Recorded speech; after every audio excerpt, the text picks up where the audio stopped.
What's going on, guys? Happy Sunday. Today is August I believe the 4th. So August is a great month. It's my birthday month. And yeah, we're just gonna jump right to it. It's been a while since we've done one of these updates. So Zoe is almost 10 months, she's 10 months old now, but we haven't done an 8-9 month update, so we're gonna do that right now. As you can tell, she is more aware of what's going on. She might be wondering why we're talking to this camera, but it's this, it's this day and age, so I guess it's normal nowadays. If we're meeting for the first time, my name is John, and I run this New Dad's channel. Started it about 2 years ago when I was about to have my first kid. Actually, when I had my first kid already, there were no resources for new fathers, and so I thought, why not start this channel? So that's what we're all about here, just, content for new fathers and anybody with a soft spot for new dads. This is Zoe. She's 10 months old now, 10 months and 2 days to be exact. And so I get to relive this new dad phase for the second time.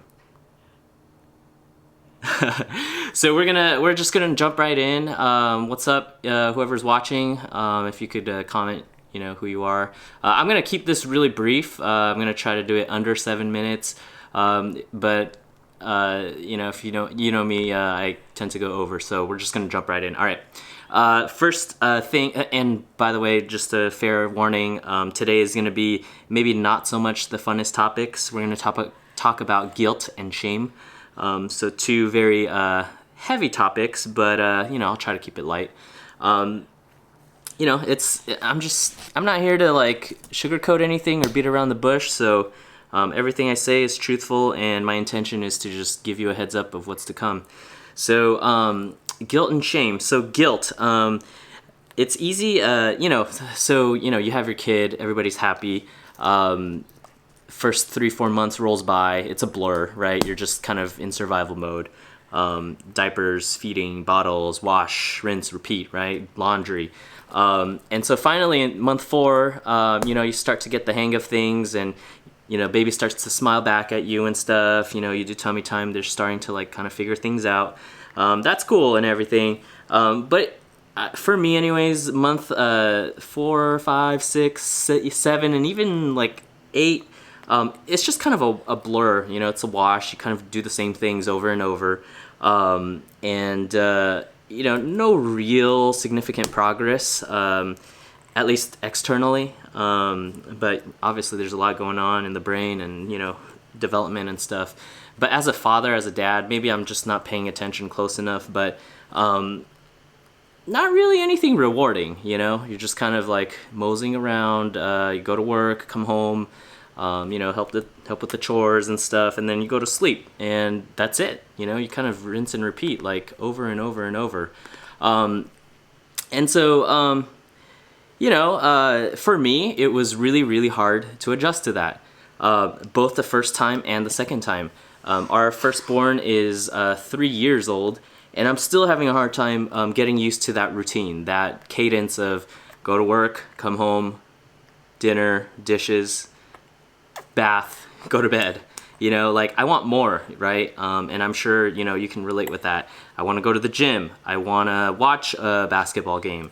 I want to go for a jog. Not all in the same day, obviously, but, when I want to do things, I want to do things. I don't want to, be spoon feeding and stuff. And so for me, fatherhood has been really, really hard. That's probably my number one struggle with fatherhood, is like doing things that I don't necessarily want to do. I don't want to spend time like spoon feeding, because that's just not very rewarding for me. That's something my wife and I, we talk about a lot, and why it's so hard for me to adjust. It's been 3 years already with the first one, and he has to be in bed by 8:30, and what that means is, you kind of reverse engineer things, right? He has to be showered by 8 o'clock. He has to brush his teeth, and which means he has to eat by a certain time. And I just don't like that, I don't like having that pressure of like sticking to a schedule.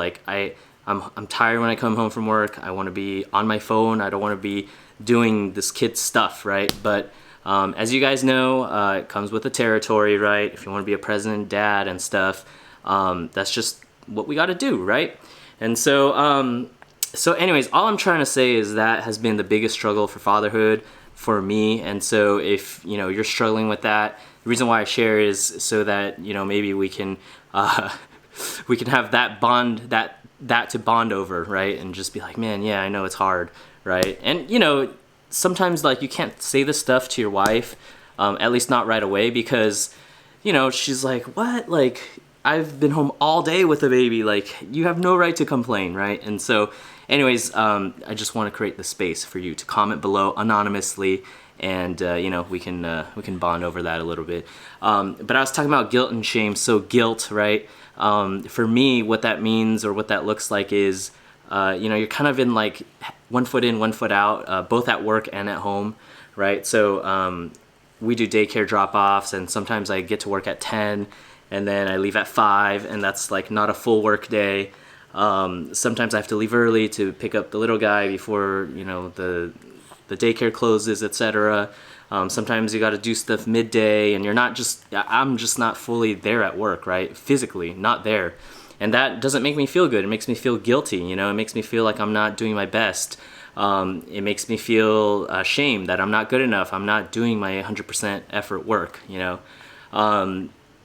And so anyways, I share this to say that, it's just one of those things that it's just a phase for now. One day they will be out of daycare and things will get better. So I look forward to that day. We're not the only parents out there who have the daycare schedule thing and the drop off and all of that. A lot of people have gone before us, and they've done fine. So that's what keeps me going, keeps me motivated. There's this fear in me that it's like, oh, like I'm gonna get fired because I'm not doing a great job. But as I'll get to later, there are some tools I use to battle those negative feelings and thoughts. So yeah, I guess that's guilt. The other part of guilt that I have is just like I said earlier, when I come home from work and I'm just tired and I just want to sit and be on my phone. And I want to be on my phone because I don't want to like do reality. I don't want to experience reality. I don't want to like, spend time and energy because I'm just so tired, to feed and to bathe and all of that. So I just go on my phone because it's easier, but that's a short-term happiness. When I do that, the family as a unit doesn't move forward, and that's not good. And so, there's some guilt around when I'm like tired and, there are dishes to be done, and then my wife just, sucks it up and does it. Like, I feel guilty, but also I feel tired. And so there's this like tension. And then I feel guilty, like, for even dropping them off at daycare, like, why do we have kids and then we drop them off at daycare? Like, they spend more time with daycare providers than they do with us, So it's like just guilt all around. So anyways, that's guilt. Shame for me is when I don't feel good enough. So, like I mentioned, at work, not doing my best work, at home, not carrying my weight. But it's like, I don't know. What are you supposed to do with that? You can't, sometimes I'm just so tired that like, I can't just suck it up and do it, even though that's some people's styles. Some people don't have a choice, and I guess, maybe I can pretend that I don't have a choice. By the way, hashtag first world problems, but yeah, I guess I can be grateful for what I have. I can be like, hey, like, I'm grateful for a house and for dishes and for food on the table, so the least I could do is do the dishes. Maybe that's something I could go to. Yeah, I don't know where to go from here. I guess, I touched on a lot of what I wanted to touch on, and just want to leave you with one thing. We're already almost at 10 minutes. Oh my gosh, time flies. Two things I want to leave you with. First one is just to recognize your wins. For me, I just tend to focus on the things I didn't do, the things I failed at, the things, I just didn't accomplish or, failed at. But the truth is, I'm not sitting at work just like taking a nap, right? I am doing stuff. And so to recognize those things that I did do successfully, even if they're small, that helps me kind of rewire the brain, you know, helps me rewire a little bit of like, okay, like I didn't do everything perfectly, but at least I did this, I got this accomplished. And more often than not, at least for me, it's all in my head. I actually do a great job and people are grateful for what I do. It's just that in my head I'm like belittling myself, right? So that's a huge negative energy that happens for me. So when I recognize my wins, it helps me combat that. And at home too, you know, it's not like I'm just like, I mean, sometimes I just sit around and do nothing, but more often than not, no matter how small, I am doing something, you know, I am doing the dishes, or I am wiping the table, or I am vacuuming, I'm playing with the little guy, I'm getting the mail, I'm doing something, right? So just recognize your wins, even though they're small. And then the other thing too is just take time for yourself. For me, like I just felt, I mean, I already described to you, right? Like how much I felt like I didn't have time and how much I felt like I'm not doing stuff.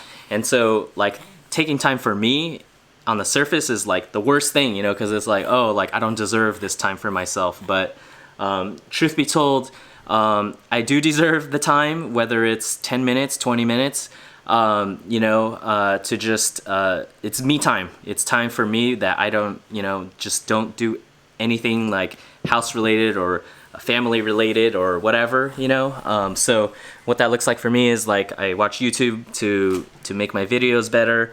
I'll try to read a book. I'll try to, you know, watch another YouTuber who I admire and want to kind of model my channel after, just so I can get better, and then I can provide better content for you guys and just become a better person, right? I think we're put on this earth to do something good for people around you, and so you know, that's ultimately what's life-giving to me.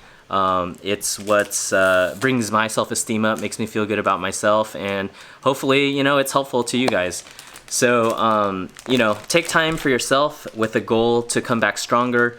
I think last week or 2 weeks ago, I was like, honey, like, I just really need 15 minutes to take a nap and then I'll come back strong, right? So took a nap for 15 minutes and then was like, you know, superhero, like did all the dishes, bathed the little guy and put him to sleep. And, you know, all it took was 15 minutes of investment, me time.